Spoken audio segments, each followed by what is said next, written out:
गर्मी बढ़ रही थी। ऐसे गर्मी के मौसम में जंगल में रहने वाली नीली कौवी अपने लिए घर बना रही थी, मगर उसे घर बनाना नहीं आता था। ये काम तो बहुत मुश्किल है। मेरे पास ना सूखी लकड़ियाँ हैं और ना सूखे पत्ते। मैं शाम तक घर बनाते बनाते तो जल जाऊंगी। तभी वहीं से गुजरते हुए मिठू तोते को नीली कौवी आवाज देती है। तोते, तुम कितने सुंदर हो और तुम्हारी चोंच कितनी सुंदर है। क्या मैं सच में सुंदर हूँ? हाँ हाँ तोते, तुम तो पूरे जंगल में सबसे सुंदर हो। क्या तुम मुझे मेरा घर बना दोगे? मिठू तोता जान जाता है कि वो कौवी उसकी झूठी तारीफें क्यों कर रही है। नहीं नहीं, मेरे पास टाइम नहीं है। ऐसा कहते हुए मिठू तोता वहाँ से चला जाता है। कालू, ओए कालू, उठो, जाकर जंगल से लकड़ियाँ लेकर आओ। घर की छत ठीक कर लो, धूप सीधा घर के अंदर आ रही है। कालू कालू कालू, जब देखो कालू कालू के तो तुम पीछे ही पड़ गई हो। कभी प्यार से ही बुला लिया करो। काम धंधा तो तुम करते नहीं हो और मैं बुलाऊं तुम्हें प्यार से? फिर कालू कौवा गुस्से में घर से निकल जाता है। हो ला ला ला, मैं काला कौवा हूँ, मैं काला हूँ, मैं सबसे अच्छा चोर हूँ, मैं ताकतवर हूँ, मैं सबसे अच्छा चोर। हा ला ला ला। कालू कौवा ऐसे गीत गाता जा रहा था कि नीली कौवी की नजर कालू कौवे पर जाती है। ये कालू कौवा तो बड़ा रोमांटिक लग रहा है। ये जरूर मेरे जाल में फंस जाएगा। फिर नीली कौवी कालू कौवे को आवाज देती है। सुनिए सुंदर कौवे, मेरी बात सुनिए। कालू कौवा रुक जाता है। वो इधर उधर देखता है। कक्का, क्या आपने मुझे ही आवाज दी है ना? आप जैसा काला और आप जैसा सुंदर कौवा और कहाँ है यहाँ? आप ही तो हो। ये सुनकर कालू कौवा तो हवाओं में उछलने लगता है। बताइए बताइए, आपने मुझे क्यों आवाज दी है? मैं अकेली अपना घर बना रही हूँ। अभी कल ही आई हूँ सागर वाले जंगल से। कोई भी मेरी मदद करने वाला नहीं है। क्या तुम मेरी मदद करोगे घर बनाने में? हाँ, क्यों नहीं। मैं जानता हूँ कि ठंडा घर कैसे बनाते हैं। मुझे घर बनाना आता है। कालू कौवा खुशी खुशी ऐसा कहता है। अगर हम दोनों मिलकर ये घर बना ले तो हम दोनों एक साथ मिलकर इस घर में रह सकते हैं। वो कौवी शर्माते हुए नाटक करती है।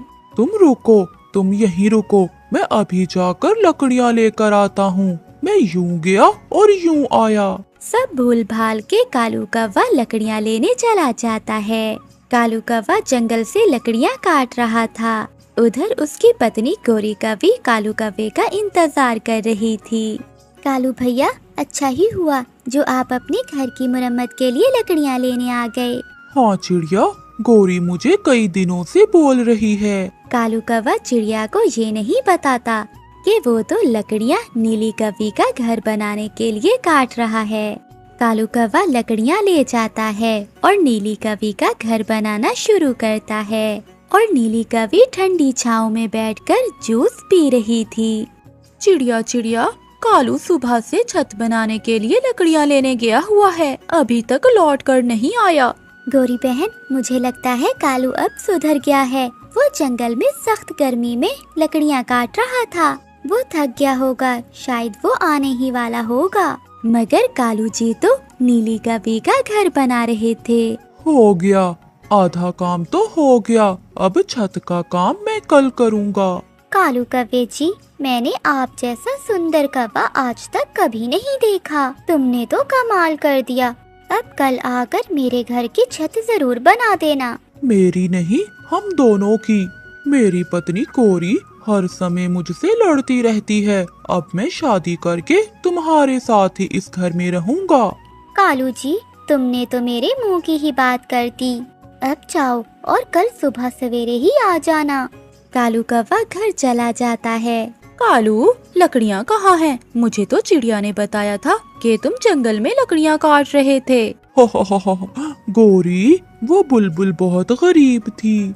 जब मैंने लकड़ियाँ काट ली तो वो रोने लगी। मुझे उस पर दया आ गई और मैंने सारी काटी हुई लकड़ियाँ बुलबुल को दे दी।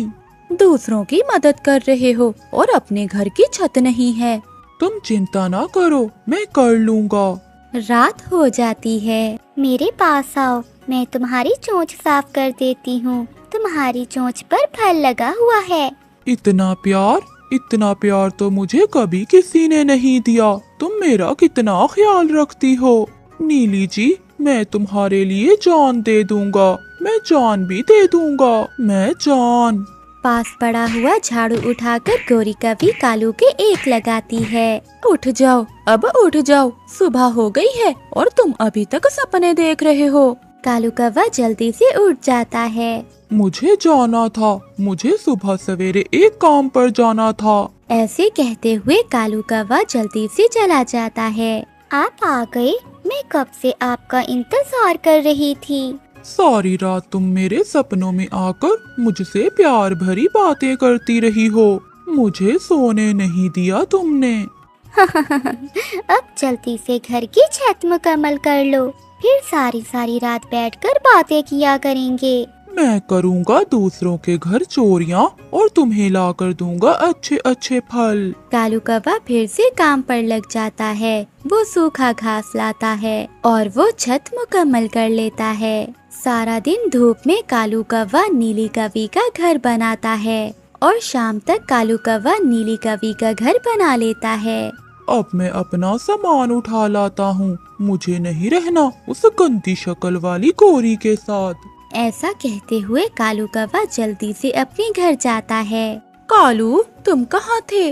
मैं तो हवाओं में हूँ। अब मैं अपनी नीली जी के साथ उसके घर में रहूँगा।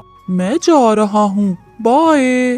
कालू रुको, मेरी बात सुनो। मगर कालू कौवा अपना सामान लेकर चला जाता है। देखो नीली जी, तुम्हारा कालू आ गया। चल बुड्ढे, भाग यहाँ से, मेरा घर बन गया। तेरा मेरा साथ यहीं तक था। अगर दोबारा मुझे आवाज दी तो मैं शोर मचाऊंगी, मैं सबको बुलाऊंगी।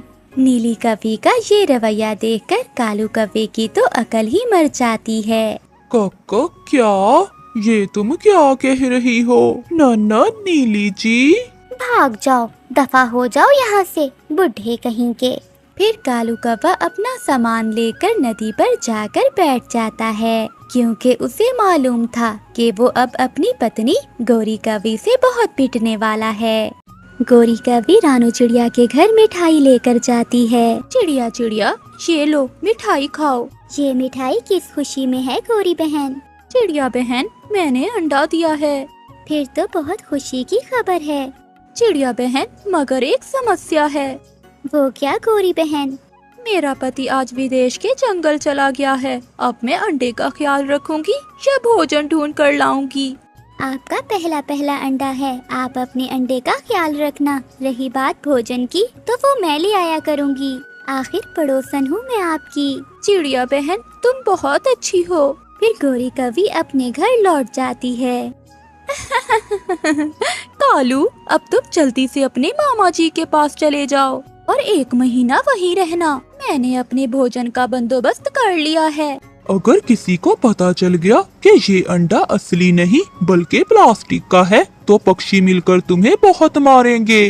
तुम मेरी चिंता ना करो, मैं सब संभाल लूंगी। अब तुम चिड़िया से छुप कर जाना, क्योंकि मैंने उसे कहा है कि तुम विदेश गए हो।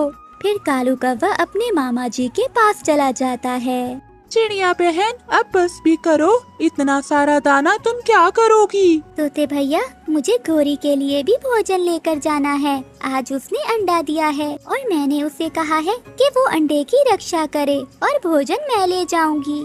अगर ऐसा है तो हम सबको गोरी की मदद करनी चाहिए। फिर रानू चिड़िया गोरी कवि के पास जाती है। ये लो गोरी बहन भोजन, आज दाना ही मिला था। वो तो ठीक है चिड़िया, पर आज मेरा फल खाने को मन कर रहा था। गोरी बहन, कल मैं आपके लिए फल लेकर आऊंगी।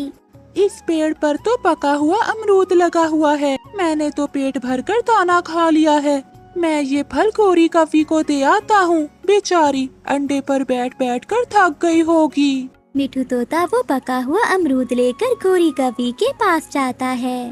गोरी, तुम सोई हुई हो, अपने अंडे पर बैठो, वरना तुम्हारा अंडा खराब हो जाएगा। ठीक है मिठू, ये अमरूद तुम मेरे लिए लाए हो क्या? हाँ, मुझे चिड़िया ने बताया था कि तुमने अंडा दिया है, इसलिए मैं तुम्हारे लिए अमरूद लाया हूँ। आप सब बहुत अच्छे हो, आप सबको मेरे अंडे की कितनी चिंता है। फिर मिठू तोता वहाँ से चला जाता है और गोरी कवि वो अमरूद मजे मजे से खाती है। मैं कितनी चालाक हूँ, प्लास्टिक का अंडा घोंसले में रखकर सबको उल्लू बना दिया है मैंने। ऐसे ही दिन गुजरते गए। रानो चिड़िया रोज गोरी कवि के लिए भोजन लेकर आती। एक दिन लूसी कबूतरी रानो चिड़िया से कहती है, चिड़िया बहन, क्या गोरी के अंडे से बच्चा निकल आया? नहीं लूसी बहन, अगर अंडे से बच्चा निकला होता तो गोरी कवि खुद भोजन लेने आ जाती। मुझे तो कुछ दाल में काला लग रहा है, इतने दिन में तो कवि के अंडे से बच्चे निकल आते हैं। गोरी बहन, ये लो, ये मीठा फल खा लो। और मुझे याद आया, लूसी बहन बता रही थी कि इतने दिनों में कौवों के अंडों से बच्चा निकल जाता है, तो फिर तुम्हारे अंडे से अभी तक बच्चा क्यों नहीं निकला? उसे क्या मालूम, वो तो कबूतरी है, उसके अंडे से बच्चा जल्दी निकल आता है, और हम कौवों के अंडों से बच्चा इतनी जल्दी नहीं निकलता।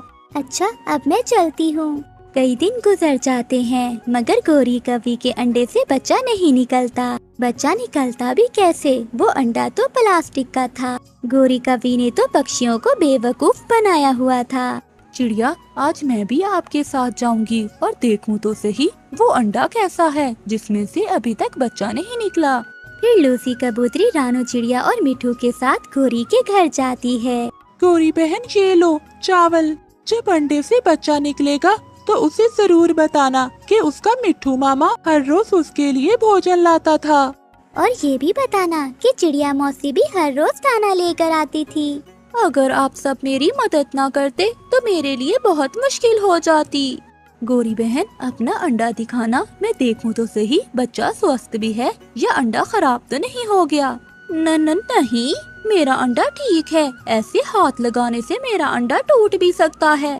मगर लूसी कबूतरी अंडा उठाने के लिए आगे बढ़ती है और गोरी कवि उसे मना करती है। ऐसे ही अंडा नीचे गिर जाता है। वो अंडा तो प्लास्टिक की बॉल की तरह उछल रहा था। प्लास्टिक, ये अंडा तो प्लास्टिक का है। तुमने हमें बेवकूफ बना लिया गोरी की बच्ची, हम तुम्हें छोड़ेंगे नहीं। चिड़िया तो चिड़िया, इस बार तो मैं भी बेवकूफ बन गया। वो पीछे क्या है तुम्हारे? वो जैसे ही मुड़ते हैं तो गोरी कवि वहाँ से भाग जाती है। फिर क्या था, वो सब पीछे पीछे और गोरी कवि आगे आगे। वो गोरी कवि को पूरे जंगल में घुमाते हैं और वो सब अपनी बेवकूफी पर अफसोस करते हैं। प्यारे दोस्तों, इस कहानी को लाइक, चैनल को सब्सक्राइब और अपने दोस्तों के साथ शेयर करना मत भूलिएगा। आपका धन्यवाद। एक जमाने में एक कबूतर रहता था। वो बहुत अमीर था, लेकिन वो कबूतर बहुत कंजूस था। कबूतर की एक नौकरानी थी जिसका नाम था रानो चिड़िया। कबूतर अब बहुत बूढ़ा हो गया था, उसे उड़ने में बहुत मुश्किल होती थी। तो उसकी नौकरानी रानो चिड़िया ने उसे मशवरा दिया कि वो एक घोड़ा खरीद ले। आखिरकार एक रोज कबूतर बाजार गया और चंद सोने के सिक्कों में एक घोड़ा खरीद लिया। अब हुआ यूं कि उसी बाजार में 3 चोर भी फिर रहे थे, जिन्हें खुद मेहनत करने की बजाय दूसरों की मेहनत पर जिंदगी गुजारना अच्छा लगता था। जब उन्होंने देखा कि कबूतर ने एक घोड़ा खरीदा है तो उसने अपने साथियों से कहा, दोस्तों, ये घोड़ा तो हमारा होना चाहिए, मगर ये कैसे मुमकिन होगा? हम तीनों अलग अलग रास्ते पर उस बूढ़े कबूतर का इंतजार करेंगे और हर बार बारी बारी कहेंगे कि उसने जो खरीदा है वो एक घोड़ा नहीं बल्कि गधा है। अगर हम अपनी बात पर अड़े रहे तो जल्द ही वो घोड़ा हमारा हो जाएगा। ऐसा कहते हुए वो तीनों अलग अलग रास्ते पर खड़े हो गए। जब कबूतर अपने घर की जानिब बढ़ने लगा तो सबसे पहले चील ने उसे कहा, कबूतर, कैसे हो आप? चील, मैं बिल्कुल ठीक हूँ। अच्छा कबूतर, तुम कहाँ से आ रहे हो? मैं बाजार से आ रहा हूँ। अच्छा, तो क्या खरीदा आपने? ये घोड़ा जिस पर मैं बैठा हूँ। ये आप कैसा मजाक कर रहे हैं? मुझे तो लगता है आपने एक घोड़ा नहीं गधा खरीदा है। क्या गधा? ये कैसी बात कर रहे हो? कबूतर ये सुनकर आगे बढ़ जाता है। थोड़ी दूर जाने के बाद कबूतर को उल्लू चोर मिला। कैसे हो कबूतर और कहाँ से आ रहे हो? बाजार से। क्या चीजें वहाँ सस्ती हो गई हैं? आपने क्या खरीदा है? मैंने तो ये घोड़ा खरीदा है। अरे आप भी अच्छा मजाक कर लेते हो, ये तो गधा है, घोड़ा नहीं। आप भी मुझे यही कह रहे हैं। अगर किसी ने मुझे और कहा तो मैं इसको छोड़ दूंगा। जैसे ही कबूतर आगे बढ़ा, उसकी मुलाकात तीसरे चोर से हुई। कालू कौवे ने कबूतर से कहा, आप कहाँ से आ रहे हैं? लगता है बाजार से आ रहे हैं। हाँ, मैं बाजार से ही आ रहा हूँ। अच्छा, तो फिर क्या खरीदा आपने? मैंने एक घोड़ा खरीदा है जिस पर मैं बैठा हुआ हूँ। क्या आप मजाक तो नहीं कर रहे हैं या मुझे बेवकूफ समझ रखा है? क्या हुआ कौवे, मैं झूठ क्यों बोलूँगा? कबूतर, लगता है तुम बहुत बूढ़े हो गए हो। क्या तुम्हें एक गधे और घोड़े में फर्क नहीं पता? जिसके बाद कबूतर को बहुत गुस्सा आता है और वो घोड़े से उतरकर वापस अपने घर की तरफ चल पड़ता है। कबूतर के जाने के बाद वो तीनों चोर घोड़े को लेकर वहाँ से चले गए। जब बूढ़ा कबूतर अपने घर पहुँचा तो उसने अपनी नौकरानी रानो चिड़िया को सारी बात बताई। अरे नहीं, आपको किसी ने बेवकूफ बनाया है। वो लगता है जरूर कोई चोर होंगे। रानो, कोई बात नहीं, मैं उन्हें एक अच्छा सबक सिखाऊंगा। अगले दिन बूढ़ा कबूतर 2 जुड़वा बकरियों को खरीदकर अपने घर ले आया। फिर उसने रानो चिड़िया को अच्छा खाना बनाने के लिए कहा, क्योंकि आज वो किसी मेहमानों को अपने घर में दावत पर बुलाने वाला था। फिर बूढ़े कबूतर ने एक बकरी को बांध दिया और उसे खाने के लिए घास भी दी। जिसके बाद दूसरी बकरी को वो बाजार ले गया। जैसे ही कबूतर बाजार पहुंचा तो वो तीनों चोर वहीं थे। कबूतर, तुम यहाँ कैसे? कुछ नहीं, मैं कुछ सामान खरीदने आया था, क्योंकि मेरे कुछ दोस्त रात को खाने पर आ रहे हैं और अगर आप भी मेरी दावत पर आएंगे मुझे बहुत अच्छा लगेगा। फिर कबूतर ने सारी चीजें खरीदने के बाद उसे बकरी के ऊपर रख दिया और उन तीनों चोरों के सामने बकरी से कहा, अब जल्दी से जाओ और रानो से कहो कि अच्छे अच्छे पकवान बनाए, मैं अपने दोस्तों के साथ आता हूँ। फिर कबूतर जैसे ही बकरी को छोड़ता है तो वो फौरन भाग जाती है और कबूतर कुछ देर बाजार में ही रहता है और शाम होते ही वो कबूतर के घर पहुँचे। कबूतर के घर उन तीनों चोरों ने देखा कि उनकी बकरी तो वहीं बंधी हुई है। वो हैरान हो गए क्योंकि उन्हें लगा ये वही बकरी है जिसकी कमर पर सामान बांधकर कबूतर ने उसे घर जाने के लिए कहा था। फिर वो सब घर के अंदर गए। रानो, तुमने वो सब बनाया है ना जो मैंने बकरी से कहा था? रानो चिड़िया बहुत समझदार थी, वो समझ गई। हाँ साहिब, सारे पकवान मैंने बना दिए हैं। जब तीनों चोरों ने वो खाना देखा तो वो भी हैरान रह गए। उन्होंने बकरी को पाने के लिए एक योजना सोची। फिर उन तीनों चोरों ने मिलकर कबूतर के साथ खाना खाया। खाना खाने के बाद कालू कौवे ने कबूतर से कहा, कबूतर दोस्त, हम तुम्हारी बकरी खरीदना चाहते हैं। मगर कबूतर ने कहा कि वो अपनी बकरी को नहीं बेचना चाहता, लेकिन अगर वो खरीदना चाहते हैं तो उन्हें 50 सोने के सिक्के देने पड़ेंगे। चोरों ने 50 सोने के सिक्के फौरन दिए और खुशी खुशी वो बकरी को ले गए। घर पहुंचने पर कालू कौवे ने अपनी पत्नी गोरी कौवी से कहा, कल शाम का भोजन मत बनाना जब तक मैं नहीं कहूँ। अगले दिन उन तीनों चोरों ने बाजार से सामान लिया और उसे बकरी की पीठ पर रख दिया और बकरी से कहा कि वो उनके घर जाकर बता दे कि क्या क्या बनाना है। जैसे ही उन्होंने बकरी को छोड़ा तो वो वहाँ से भाग पड़ी। शाम के समय जब वो तीनों अपने घर गए और अपनी पत्नी को खाना देने के लिए कहा, अरे तुम सब पागल हो क्या? अरे तुम्हें किसने कहा कि बकरी बातें कर सकती है? तुम तीनों के साथ वही हुआ है जो तुम दूसरों के साथ करते थे। तुम्हें ये सब उसी का नतीजा मिला है। इसी को कहते हैं जैसे को तैसा। सुबह सवेरे कालू कौवा चिड़िया के घर आता है। चिड़िया चिड़िया चलो, दाना लेने चलते हैं। रुको कव्वे, पहले मैं अपनी बेटी को नाश्ता दे दूं। तब तक तुम जाकर बाहर पेड़ पर बैठो। कालू कौवा बाहर जाकर पेड़ पर बैठ जाता है। रानू चिड़िया अपनी बेटी को नाश्ता देती है। गुड़िया बेटी, आपको अपनी मम्मा की बातें याद है ना? हाँ मम्मा, जब कोई आए तो कुंडी नहीं खोलनी, और कुंडी तभी खोलनी है जब मेरी मम्मा आए। हाँ गुड़िया बेटी, मेरी बेटी तो बहुत अक्लमंद है।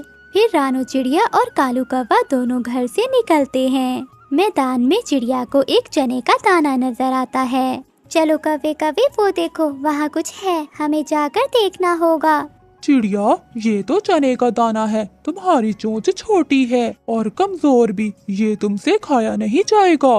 कालू, ये चना मैं घर ले जाऊंगी और चक्की में पीसकर अपनी गुड़िया को आटा बनाकर खिलाऊंगी। मुझे भूख लगी हुई है, ये दाना तुम मुझे खा लेने दो। तुम्हारी बेटी के लिए हम कुछ और ढूंढ लेंगे। ठीक है कालू, अगर तुम ज्यादा भूखे हो तो तुम इसे खा सकते हो। कालू कौवा जल्दी जल्दी से वो दाना खा लेता है। ये चने का दाना खाकर बचपन याद आ गया, जब मेरी माँ हर रोज मेरे लिए चने का दाना लाया करती थी। कव्वे भैया, आप यहाँ बैठकर बचपन ही याद करते रहोगे या आगे भी चलोगे? मेरी बेटी भूखी है। चिड़िया, मुझे याद आया, मैं तो अपने घोंसले में गले की चेन भूल आया हूँ। वो तो सोने की है, कोई चोर उठा लेगा। तो कव्वे भैया, आप जल्दी से जाएं और अपनी कीमती चेन जाकर उठा लें। वो चेन तो मेरी माँ की निशानी है, तुम यहीं बैठो, मैं अभी आता हूँ। रानू चिड़िया वहीं बैठी कौवे का इंतजार करने लगती है और कालू कौवा अपने घोंसले में पहुँच जाता है।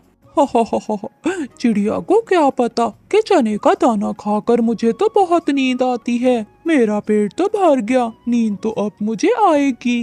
वो पागल चिड़िया मेरा इंतजार करती रहेगी। कालू कौवा अपने घोंसले में लेटकर सो जाता है। 2 घंटे गुजर जाते हैं। रानू चिड़िया वहीं बैठी कौवे का इंतजार कर रही थी। ये कव्वे का बच्चा न जाने कहाँ चला गया है, मैं तो थक गई हूँ। न जाने कब आएगा वो कालू कौवा। वहीं से मिठू तोता गुजरते हुए रुकता है। चिड़िया, किसका इंतजार कर रही हो यहाँ बैठकर? तोते भैया, कव्वे का। वो अपनी कीमती चीज भूल आया था। वो अपने घोंसले से कीमती चीज लेने गया है, फिर हम दाना लेने जाएंगे। ये सुनकर तोता हंसने लगता है। चिड़िया, वो कीमती चीज थी आलसी कौवे की नींद। वो तो अपने घोंसले में लेटा हुआ खराटे ले रहा है, मैं अभी अभी उसे देख कर आ रहा हूँ। मिठू तोते की ये बात सुनकर चिड़िया को बहुत गुस्सा आता है। वो कव्वे का बच्चा मुझे झूठ बोल कर गया है, मैं उससे बदला जरूर लूंगी।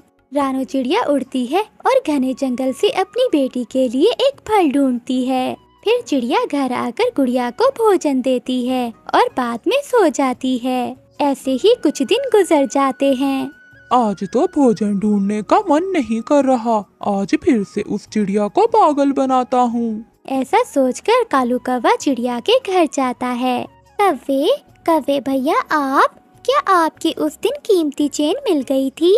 ना चिड़िया बहन, कहाँ। जब मैं वापस गया तो वो मोटी चोंच वाला मेरी चेन चुरा कर भाग रहा था।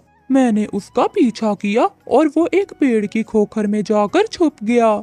मैं तो शाम तक वहाँ बैठा उसका पेड़ से निकलने का इंतजार करता रहा। मगर उस दिन तोता मैंने भी देखा था, तुम्हें सोता हुआ देखकर वो मेरे पास आया था। ये सुनकर कौवे की हवा निकल जाती है और वो चुप हो जाता है। कोई बात नहीं कालू कव्वे, जब मुझे भी नींद आती है तो मैं भी ऐसा ही करती हूँ। क्या आप चले दाना लेने? हाँ चिड़िया, मैं तुम्हें ही लेने आया हूँ। फिर चिड़िया और कालू कौवा दाना लेने निकल जाते हैं। आज चिड़िया कौवे को सबक सिखाना चाहती थी। कव्वे भैया, आज भोजन नहीं मिलेगा क्योंकि मुझे रात को सपना ही नहीं आया। कौन सा सपना? यही कि भोजन कहाँ से मिलेगा। मैं तो हर रोज अपने सपने में देख लेती हूँ कि हमें भोजन कहाँ से मिलेगा और फिर सुबह जाकर वहाँ से अपना भोजन ले लेती हूँ। तो फिर तुम अभी सो जाओ और सपने में देखो कि भोजन कहाँ से मिलेगा। खाली पेट मुझे नींद नहीं आती, उसके लिए आज तुम्हें मेरे लिए मीठा फल ढूंढ कर आना होगा और फिर कल से मैं सपना रात को ही देखूंगी और फिर हम दोनों सीधा भोजन वाली जगह पर ही जाएंगे। एक दिन की क्या बात है, मैं चिड़िया को कुछ ला देता हूँ। फिर कौवा वहाँ से उड़ता है और घने जंगल में से जाकर चिड़िया के लिए एक मीठा फल ले आता है। रानू चिड़िया मजे मजे से मीठा फल खा लेती है और अपना पेट भर लेती है। चिड़िया चिड़िया अब जल्दी से सो जाओ, पेट तो गया तुम्हारा भर। अब जल्दी से सपना देखो। कौवे भैया, यहाँ तो मुझे नींद नहीं आ रही, मैं घर जाकर सो जाती हूँ, तुम यहाँ मेरा इंतजार करो। ऐसा कहकर चिड़िया वहाँ से उड़ जाती है। चिड़िया जल्दी वापस आना, मैं यहीं बैठा हूँ। रानू चिड़िया अपने बच्चों के लिए मीठा फल लेती है और घर चली जाती है। कालू कौवा शाम तक वहीं बैठा रानू चिड़िया का इंतजार करता है और भूख से काई काई करता रहता है। मेरे अंडों से आज या कल बच्चे निकल आएंगे। भोजन तो मैंने बहुत जमा कर लिया है, अब काफी दिन मेरे इस भोजन से निकल जाएंगे। ऐसे मैं अपने छोटे बच्चों का बहुत अच्छे से ध्यान रख पाऊंगी। उसी जंगल में एक कालू कौवा भी रहता था। वो बहुत दुष्ट कौवा था। वो तो छोटे पक्षियों की तलाश में रहता था, क्योंकि उसे छोटे पक्षियों का मांस बहुत पसंद था। ऐसे ही एक दिन कालू कौवे की नजर चिड़िया के घोंसले पर पड़ती है। अरे वाह, चिड़िया के अंडे, वो भी 3-3। इनमें से तो 3-3 छोटे पक्षी निकलेंगे। बड़ा मजा आएगा उन छोटे छोटे पक्षियों को खाने का। फिर कालू कौवा हर समय चिड़िया के घोंसले के पास ही रहता और चुपकर देखता रहता कि कब चिड़िया के अंडों से बच्चे निकले और वो उन्हें खाए। और फिर एक दिन चिड़िया के अंडे फूट जाते हैं। उनमें से 3 बच्चे निकलते हैं, जिनमें से 2 लड़के और 1 लड़की थी। कहीं मेरे बच्चों को मेरी नजर न लग जाए। कितने सुंदर हैं मेरे बच्चे। ये देखो बच्चों, आपकी मम्मा ने आपके लिए कितना भोजन जमा कर रखा है। कालू कौवा भी ये सब सुन रहा था। ये चिड़िया तो बहुत चालाक है, इसने तो ढेर सारा भोजन जमा कर रखा है। अब ये चिड़िया दिन रात घोंसले में ही रहेगी। मगर कोई बात नहीं, चिड़िया मुझे भी कालू कहते हैं। मैं तुमसे इस बात का बदला जरूर लूंगा। ऐसे ही कुछ दिन गुजर जाते हैं। चिड़िया के बच्चों के पंख भी निकल आए थे, लेकिन वो अभी उड़ नहीं सकते थे। अब चिड़िया के पास जमा किया हुआ भोजन भी खत्म हो गया था। मेरे प्यारे बच्चों, अब मुझे भोजन की खोज में जाना होगा। मैं आपको भी साथ ले जाती, मगर आप अभी बहुत छोटे हो और आप उड़ नहीं सकते। आपने कोई शरारत नहीं करनी, मैं थोड़ी ही देर में वापस आ जाऊंगी। फिर रानू चिड़िया भोजन की खोज में चली जाती है। कालू कौवा तो इसी लम्हे के इंतजार में था। वो चिड़िया के जाते ही घोंसले में आता है और चिड़िया के बच्चों को उठाकर ले जाता है। थोड़ी देर बाद जब चिड़िया आती है तो उसके बच्चे घोंसले में थे ही नहीं, तो वो देखकर रोने लग जाती है। मेरे बच्चे कहाँ गए? क्या कोई खा तो नहीं गया मेरे बच्चों को? मैं क्यों अपने बच्चों को अकेला छोड़कर चली गई? फिर दुष्ट कौवा भी वहाँ आ जाता है। चिड़िया, तुम्हारे बच्चे मेरे कब्जे में हैं। दुष्ट कौवे, तुमने मेरे बच्चे क्यों उठाए हैं? जल्दी से मुझे मेरे बच्चे वापस कर दो, नहीं तो मुझसे बुरा कोई नहीं होगा। चिड़िया, तुमसे बुरा तो मैं हूँ। अगर तुमने अब चूं चां की तो तुम्हारे बच्चों को जान से मार दूंगा। तुम्हारे बच्चे मेरे पास सुरक्षित हैं और तब तक सुरक्षित रहेंगे जब तक तुम मुझे भोजन लाकर देती रहोगी। कौवे, ये तुम क्या कह रहे हो? मैंने कोई इतनी मुश्किल बात तो नहीं की जो तुम्हें समझ न आए। सीधी और साफ बात की है मैंने। अगर अपने बच्चों की जान बचानी है तो जैसा मैंने कहा है वैसा ही करो। कृपया करके आप मेरे बच्चों को कुछ न कहना।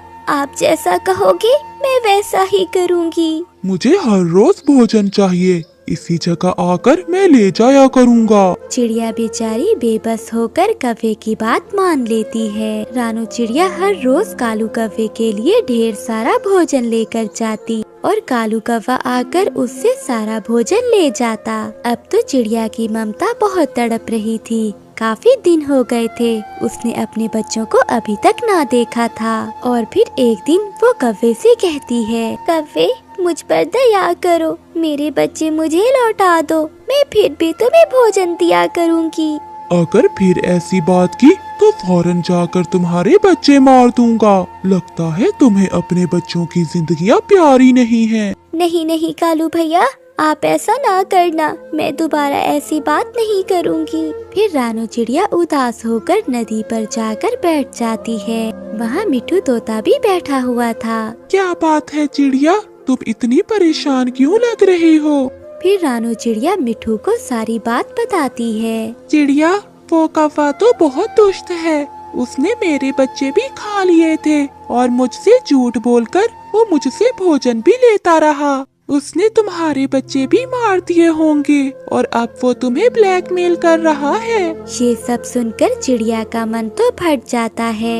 मैं उस दुष्ट कौवे को छोड़ूंगी नहीं। बदला तो मैंने भी लेना है उससे। मैं किसी के साथ की तलाश में था। चिड़िया, मेरा दोस्त है एक काला नाग, वो जरूर हमारी मदद करेगा। फिर वो दोनों काले नाग के पास जाते हैं। तोते, तुम मेरे बहुत अच्छे दोस्त हो। बताओ, मैं तुम्हारे किस काम आ सकता हूँ? फिर तोता काले नाग को सारी बात बताता है। उस काले कौवे की इतनी हिम्मत कि वो ऐसा करे। बस उसे किसी तरह से मेरे पास ले आओ, फिर मैं उसे बताता हूँ। फिर चिड़िया कौवे के पास जाती है। कौवे भाई, आज मैंने आपके लिए बहुत सारा भोजन तलाश किया है, मगर वो मुझसे उठा नहीं हो रहा। आप मेरे साथ चलें। भोजन का सुनकर दुष्ट कौवा तुरंत रानू चिड़िया के साथ चला जाता है। जब वो जाकर तोते को देखता है तो कहता है, चिड़िया, क्या तुम इस तोते के साथ मिलकर मेरे साथ कोई साजिश तो नहीं कर रही हो? पहले मुझे तुम बताओ, तुमने मेरे बच्चे क्यों खाए? अच्छा, इस तोते ने तुम्हें सब बता दिया है। अगर बता ही दिया है तो सुन लो। मैंने तो तुम्हारे बच्चे उसी दिन ही खा लिए थे जिस दिन मैंने उन्हें पकड़ा था, और अब तुम दोनों भी मरने के लिए तैयार हो जाओ। आज मरना हमने नहीं बल्कि तुमने है। इससे पहले कि कालू कौवा आगे बढ़ता, पीछे से काला नाग आकर कालू कौवे को पकड़ लेता है और कालू कौवा वहीं मर जाता है और अपने अंजाम को पहुंच जाता है।